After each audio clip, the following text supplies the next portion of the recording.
Hey team, Jimmy here. So quick video today. Now this coaching video is probably relevant to everyone. My hand is up because from time to time, I'm sure you'll agree with this, maybe we're going along well, we're getting some progress, we're getting some flow, and then all of a sudden we just stop doing healthy behaviors. And we may be falling back into old ways or old habits as such. Now, I just want to sort of go through a little bit of an analogy I like to use with people because this has come up quite often in recent times. And I've been talking to a lot of people about this. So I thought I'll bring it to you as a reminder, something you can really remind yourself on or save this video somewhere to re-watch when you fall into times like this, because it won't be the first or last time this happens, okay? The best of us go through this, okay? Now, I'm gonna use social media platforms and I'm gonna use the Rebalance app to try and give you an understanding of how this kind of particular point contrasts. But you might find it extremely easy to open up your Facebook or Instagram to check out what's going on, or to go through some mind-numbing entertainment or some distraction from being bored or distraction from your life. Now, when we look at, say, the Rebalance Coach app, and one of the biggest reasons why I've developed this is to help get people off those particular platforms and onto a platform that only provides relevant help, guidance, motivation, inspiration for things such as movement, nutrition, mindset, and lifestyle. Now, why it's probably harder to open up the Rebalance Coach app is because we have this unfortunate subconscious thought pattern that by opening up that app, we're going to need to apply effort to something. That app is going to bring us a new thought. It's going to bring us a new way of doing things. It's going to remind us about a healthy way of doing things that maybe we just don't practice often enough. And I'm going to have to apply effort to that. So it therefore seems painful to do. So when we look at social media platforms, there's relatively no strings attached. We're opening that up where we're getting some mindless entertainment, we're numbing our brain, we're distracting ourselves from boredom. We might be going on there to get a laugh if we're watching certain things. And we might be on there too to kill time, which is probably the biggest hurdle. But the reason why one is harder and one is easier is because the social media platforms, there's no real pain associated to that particular behavior. Opening up the social media is giving us an out. It's giving us a distraction from pain. Opening up the Rebalance Coach app subconsciously is telling us we're gonna have to apply effort.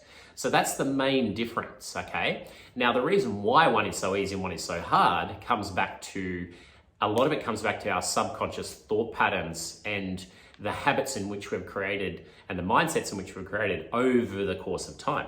So I want to talk to you today quickly, and I've done a few coaching videos in this in the past, and I just want to use a couple of implements here to kind of give you this analogy so that you can actually understand why this is really normal behavior and how to go about getting out of that normal train of thought and starting to create better habits, right? So when we look at, your day as a whole, are you applying 5 minutes to stretching? Or are you avoiding that particular behavior because you're associating it to pain, because it's effort, it's boring. So we try and distract ourselves from it, therefore we go and open up our social media apps. Are we putting 10 or 15 minutes into some healthy food prep that's gonna look after us for meals to come, whether that's for days or potentially even freezing it for weeks to come, when we're at those time poor moments where we just need something quick, versus, pulling out the takeaway brochures or opening up the Uber Eats app. So there's just a few examples. But what I wanna say is that I wanna show you this, right? Obviously it's a foam roller.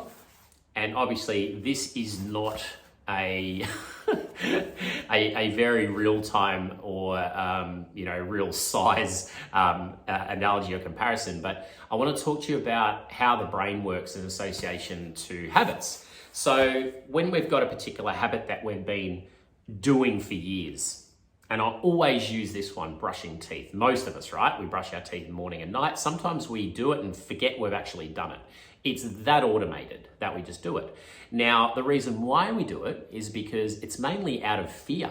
Fear that we're going to end up with rotten teeth, that we're going to end up having to fork out $1,000 for things like fillings and root canals and those sorts of things. So there's this fear about protecting your teeth because really we've only got one set, right, to last us our adult life. So there's fear about it. That fear initially drives that behavior pattern, and that forms the habit, and then the habit, once it becomes, a habit, is relatively run automatically. Now, that is what we'd call a superhighway neural pathway in the brain, right? So think about that. It's thick, it's big. We're brushing our teeth, it's just automatic. We're doing it morning, night, mainly without fail. Now, let's say, for example, you've never flossed before, and your dentist says to you, you now have to floss twice a day, morning and night. Well, that flossing is not yet a habit. So it starts out the very first time you do it, and this is probably even too big, but think about a toothpick or something smaller. The first time you floss, that's the new neural pathway you are starting to create in association to that habit. So teeth brushing, flossing, okay?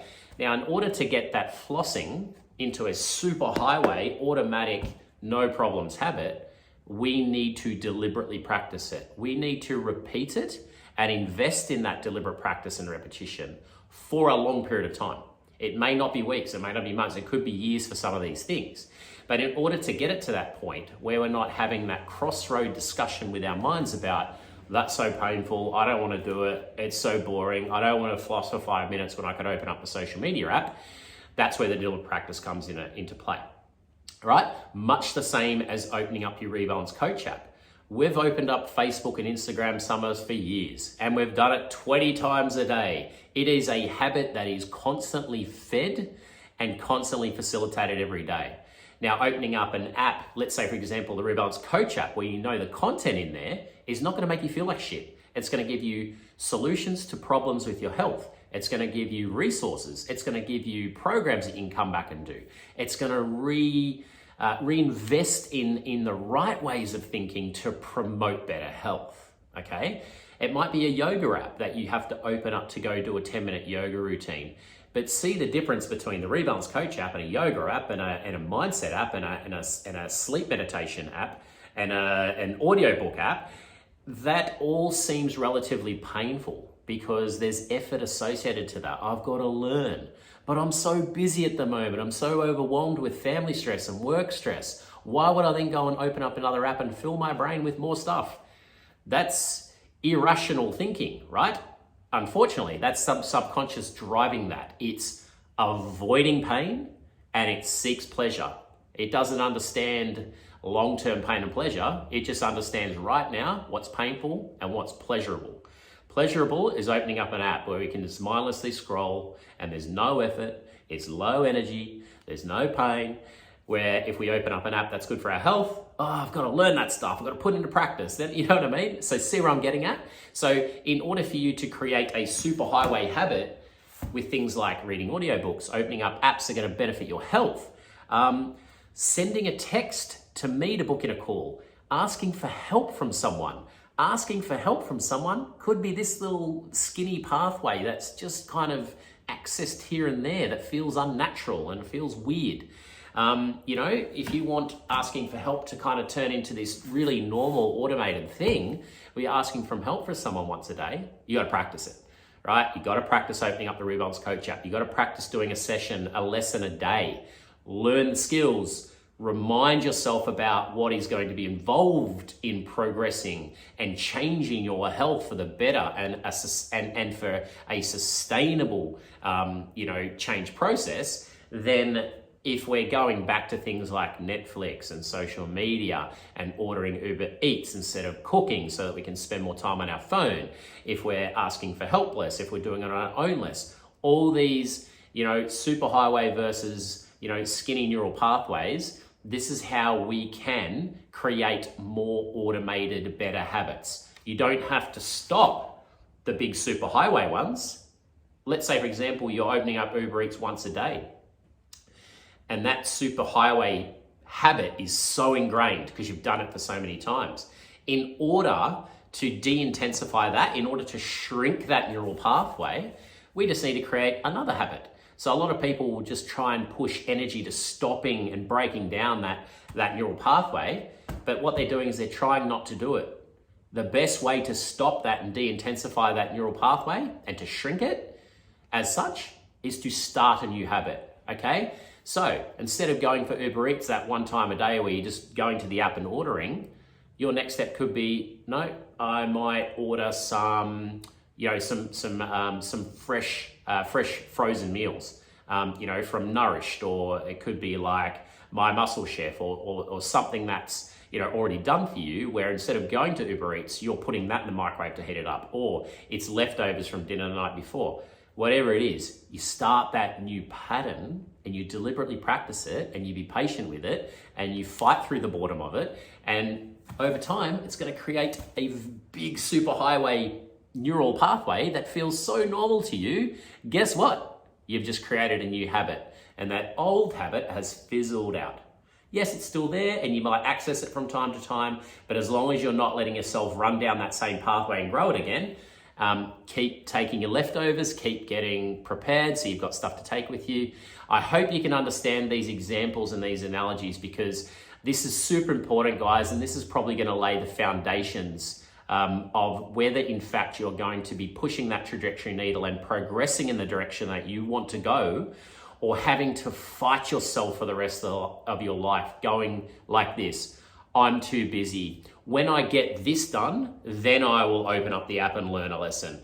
When I just get over all this stress, then I will do this. That is a habit. That is a super highway, automated, go-to, all the time habit. Okay, so you've got to break that habit by starting a new one. And that's going to mean you might have to say this once a day.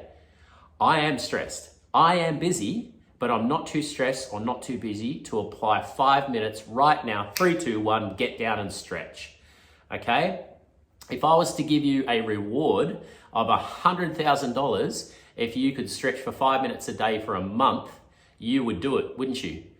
Because we've added pleasure. There's no more pain associated. There's pleasure there, right? But the pleasure, if there's no financial reward, the pleasure for you for 5 minutes stretching each day, building it as a habit, the pleasure is more long-term. It's getting you further away from injuries. It's creating better circulation in your body. You will be more inclined to move more when your body feels flexible as opposed to tight and injured. See what I mean? Yes, it's boring. Yes, the pleasure comes later, but the choice is yours. The ball is in your court, okay? So you can either keep opening up social media and distracting and wasting time, feeling like shit, watching things that probably do make you feel like shit, or you can start putting time towards opening up the app, watching a lesson, opening up your yoga app, doing one 5-minute routine, opening up the audio book app and listening to 5 minutes of your self-development book. Podcast app, 5 minutes of self-development. You see where I'm getting at? You don't need to be perfect, but you need to be starting new habits and investing small amounts of time frequently. That's why I always say, I use the example, 2 minutes a day, 5 minutes a day. Start there, repeat. Build your super highway. Eventually, it could be 10 minutes a day of these things, 15 minutes of a day of these things. Eventually, it could be the 2 hours of pointless scrolling that you've done across 3 social media platforms that have wasted time, made you feel like shit, made you more tired, produced more cortisol in your body because you've been staring at blue light, staring at, all the fake shit that you see on social media, rather than investing time in stuff that's actually going to make your health better. See where I'm going? I really hope that's helped, guys, and there's probably some hard messages in there, but you know what, from time to time, we've got to hear it, me included, okay? So I really hope that's helped, either fresh insight, or it's just reminded you of why you're doing this, your deep why you're doing it, okay? As always, I'm here for you, so reach out if you want to know more on that, if you want to deep dive a little bit more into the brain and the neural pathways and things like that. Let me know, okay? I can dig deeper with these videos. So anyway, guys, I'm going to leave it there. Please watch this. Please comment below and let me know what your thoughts are and if you've got any questions associated, and I'll catch you soon. Cheers, team.